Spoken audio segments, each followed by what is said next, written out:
Good morning. So we're having a little problem spraying today. The wheels on the sprayer are kind of wobbly. We just changed to the floater, so that could be part of the problem. So there's just a few things we could check to know exactly what it is. So the first thing that we're going to check is just here on the computer screen. So the first thing to check is just make sure that your connection is good, that you're on SF3, got a good connection with the satellite, which we do. And then the next step is to just kind of hop out the cab and check a few things. So I'll go ahead and do that, and we'll just kind of see the few things to check. All right, hopped out of the cab here. So the first thing to check is right here on the steering arm. You can kind of see you got the cylinder there, and then this arm that comes over, and that kind of steers your wheels. Check these 4 bolts. Kind of prior to 2016, they're a little small for the weight and the size of the machine, so they tend to break. I try to switch them every 15,000 acres or so. Just keep them from breaking, because when they break, they're kind of hard to dig out, and you're stuck in the middle of the field. Sometimes you can't get a truck out to help you or anything. Yeah, it's just a pain. So I try to change those out before they break. I always have an extra set just in case. And then I usually put a wrench on and check them, just make sure they're tight, which I did. They're tight. Another thing to do if you have a guy here to help you is check right here. Have them move the steering wheel, and you'll see that separate right there, and you can tell if it's loose or not. But if all those bolts are tight, you check them with the wrench and everything looks good, the next thing to check is over here on the wheel. Just check all these bolts, make sure they're all tight on both sides. Usually you can wiggle the spacer or move it if it's loose.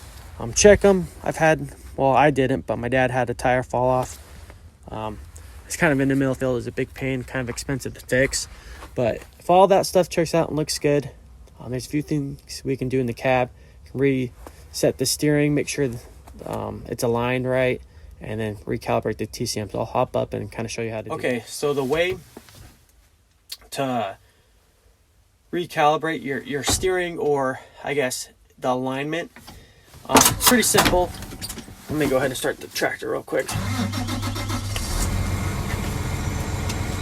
Scoot my seat back, show you guys. Okay, so what you do is take your steering wheel and you turn all the way to one direction till it's kind of tight like this, and it's just slowly moving. And then you do a circle going about 1 mile per hour and do 3 turns with it hard like this. And then once you're done, you go back the other way and you go 3 turns while driving about 1 mile per hour the other way.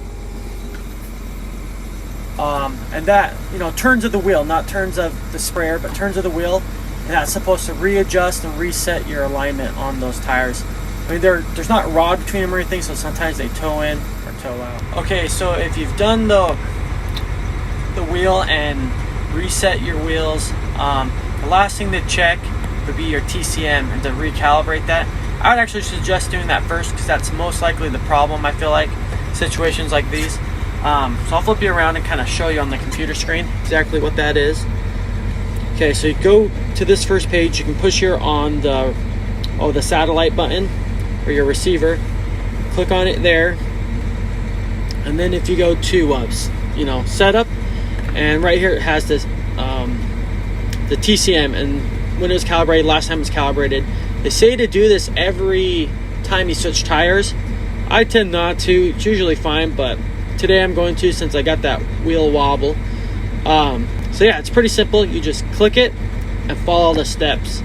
So you have to go out and kind of mark by your fixed axle, and then we just pretty much push calibrate, and then you pretty much just follow the steps on the screen and turn the sprayer around and push finished, and that's pretty much all there is to it. It's pretty simple, and usually you'll see a difference. Hopefully that's the problem, because I don't know what else it could be. So I'll go hop out and do that. So you can kind of see the mark I made with my foot. It's a lot easier when you have 2 people though, because you have to turn this thing around and line it back up. It's kind of hard by yourself, so it's kind of nice to make a really long line so you can see it from your cab. You can look back and kind of see it, so you're not having to get out 100 times and check it. But it's not a deal by yourself, but you can do it, and well, I got to do it today, so We'll see how it goes. So I just went ahead and finished that calibration. Spun around, lined up again, and pushed finish. Afterwards, your screen should look something like this. Should just say calibration successful. I guess the only other 2 tips I have to calibrate your TCM. First is to make sure you're on level ground, which is what your computer screen says. I have this little level gauge or whatever it's called. And make sure I'm level when I do that, and for hilly ground. The other thing is to make sure you kind of like when you are going to flip around, just drive straight for a minute before you turn, and then you can come back on those same tracks. And then it just makes it a lot easier to line up, because you just follow your same tracks, and then you don't have to worry about being off at a little angle or anything. So those are my couple tips. Hope they help. I hope this fixes the problem. We'll have to go ahead and see. So I finished calibrating that TCM and driving. That actually didn't seem to really solve my problem much. So what I ended up doing, which I should have done first probably, is lowered my sensitivity. If you look here on this, right there, you see the sensitivity. I usually have it at 120 with the skinnies, and if I remember right, I always turn it down with the big tires. You only switch tires once or twice a year, so it's always hard to remember exactly what you did. But yeah, that really seemed to help a lot. I think just with the bigger tires, that sensitivity, it just wants to always be pulling you back straight on that line. And with these big floaters, it's so grippy, it just kind of whips the sprayer and makes it kind of jerky. So I turned that down to 80 from 120, and seems to be running pretty smooth now. So I think I got it solved.